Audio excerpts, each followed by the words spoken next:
Noah Reed's disappearance shattered Beechwood, but Pastor Michael Turner's dark secrets, buried beneath his own basement, would expose a horrifying truth no one in the town ever imagined. The quiet town of Beechwood had always been the kind of place where people left their doors unlocked and children rode their bikes freely without worry. Life moved slowly, and everyone knew everyone else. But everything changed the morning 8-year-old Noah Reed vanished. His disappearance broke the false sense of safety the town had held onto for years, and it happened so suddenly that no one knew how to process it. Noah had left home early that Saturday, excited to ride his bicycle to the neighborhood park. It was a place he visited almost every weekend, always returning home before breakfast. His parents assumed this Saturday would be no different, but when the clock passed the usual hour and Noah still hadn't returned, his mother walked outside expecting to see him pedaling toward the driveway. Instead, the street was empty, unusually quiet, and the faint morning breeze did nothing to settle the growing worry in her chest. Within an hour, neighbors were helping search the streets. Someone spotted Noah's bike near a park bench at the far end of the playground. The front wheel was still spinning slowly, as if it had only just fallen. There were no signs of a struggle, no footprints leading away from the area, and no items belonging to Noah scattered around. It looked like he had simply vanished while riding through a familiar place. People gathered in small groups, whispering theories that made less sense the more they spread. Some felt that Noah must have wandered into the nearby woods, while others suspected someone had taken him. Fear settled across the community like a heavy fog. Police officers arrived and began searching the surrounding areas. They blocked off entrances to the hiking trails, asked nearby residents for security footage, and combed through small alleys and hidden spaces around the park. Search dogs were brought in, but the scent trail ended abruptly at the playground, confusing investigators and terrifying Noah's family. Every new hour felt heavier than the one before it, each passing minute adding to the painful realization that the boy they loved might not be found quickly.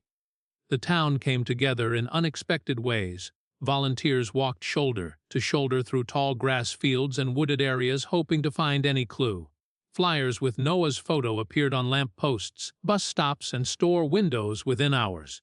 His school held a gathering where teachers spoke about him with trembling voices. People who normally avoided the spotlight found themselves standing in front of news cameras pleading for anyone with information to come forward.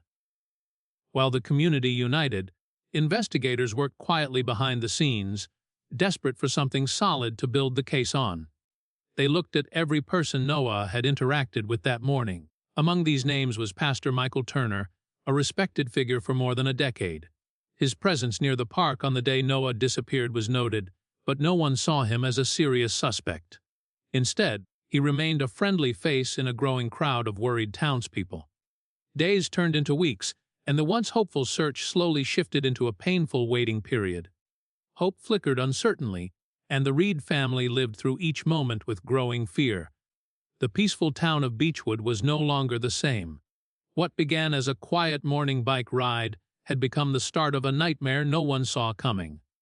Pastor Michael Turner had always been known as the kind of man who showed up when others didn't.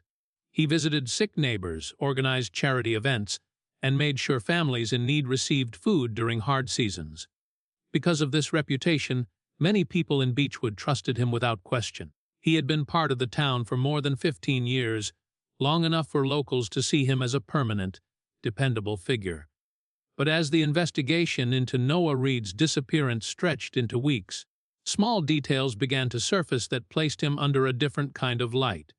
Detectives reviewing early witness statements noticed that his name appeared several times. People recalled seeing him near the park on the morning Noah disappeared. Others mentioned that he had been unusually active during the first stages of the search. He attended every volunteer meeting, offered suggestions, and stayed close to groups moving through the woods and fields. At first, those actions made him seem like a dedicated helper. But the more investigators examined his behavior, the more they questioned whether his involvement was genuine concern or something else entirely. As police quietly looked into his background, more unsettling information emerged.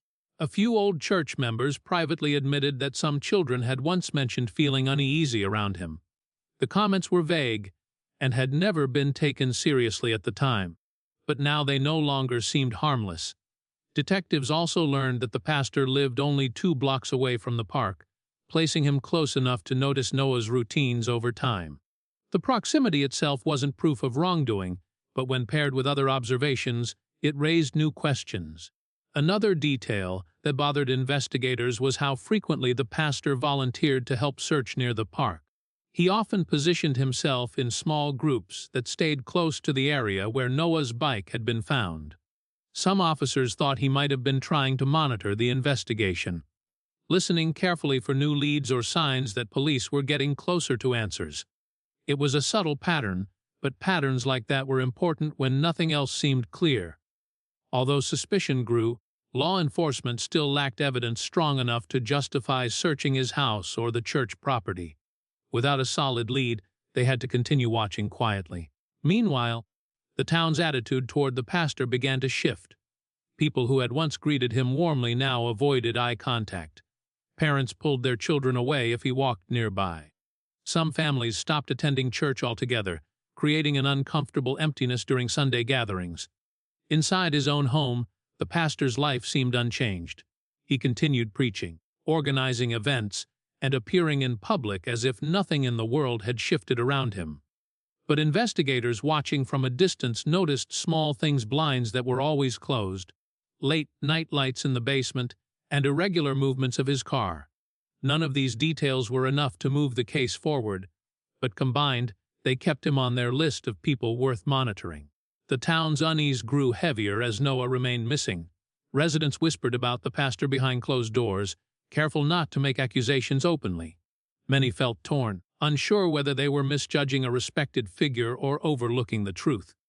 Each new day brought more uncertainty. The once comforting presence of Pastor Turner now carried a shadow, and detectives could not shake the feeling that something important was hidden behind his calm expression. Just when the investigation into Noah Reed's disappearance seemed destined to fade into a cold case, a new lead surfaced in the most unexpected way.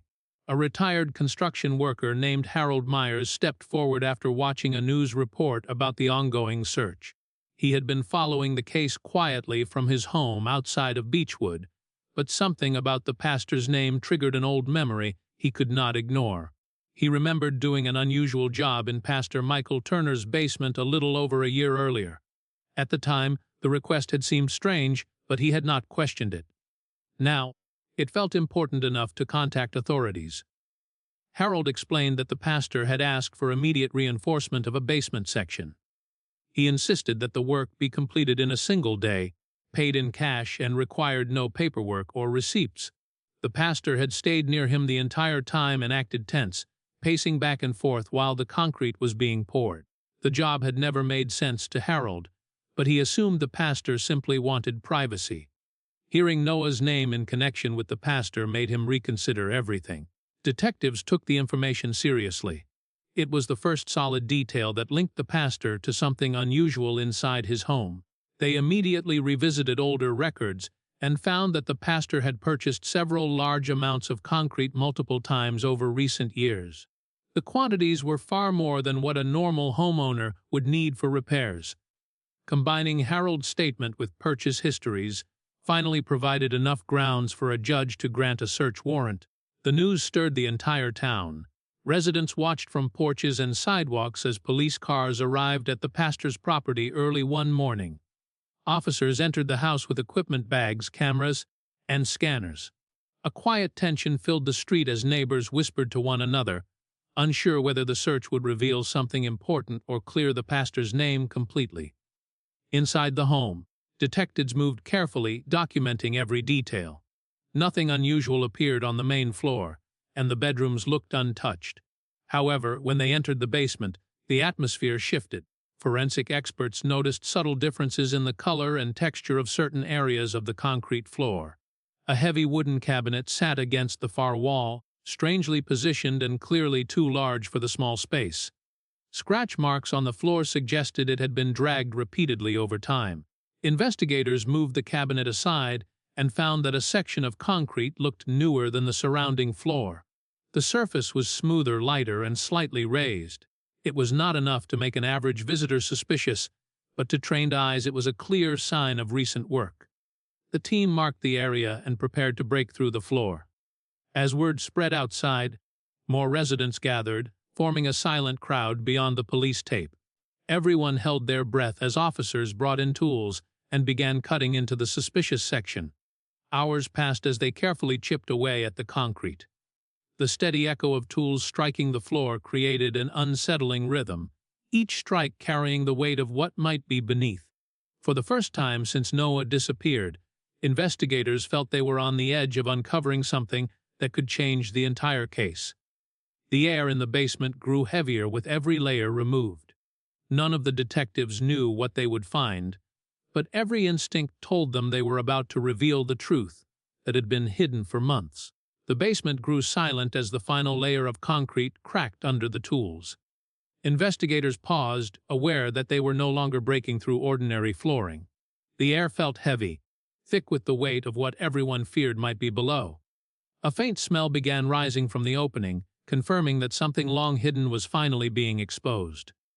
Officers exchanged tense glances, understanding that this moment could end months of confusion and heartbreak. As the hole widened, a forensic specialist carefully shined a light into the dark space beneath the concrete. The beam reflected off something pale and still. The team worked slowly, widening the opening until they could safely reach the area below. When the dust settled and the view became clear, the discovery hit them with overwhelming force. Lying beneath the floor was the body of 8-year-old Noah Reed. His clothing matched what he had been wearing the morning he vanished. The small size of his remains, the recognizable details, and the items found near him left no room for doubt. The entire basement seemed to freeze in time. Investigators stood wordless as the reality sank in. Weeks of searching, endless nights of worry, and the painful mystery had led to this moment. Noah had been hidden beneath the pastor's home the entire time. A flood of emotions washed through the team: anger, sadness, disbelief. They gently retrieved not only the body but also a small metal box beside him.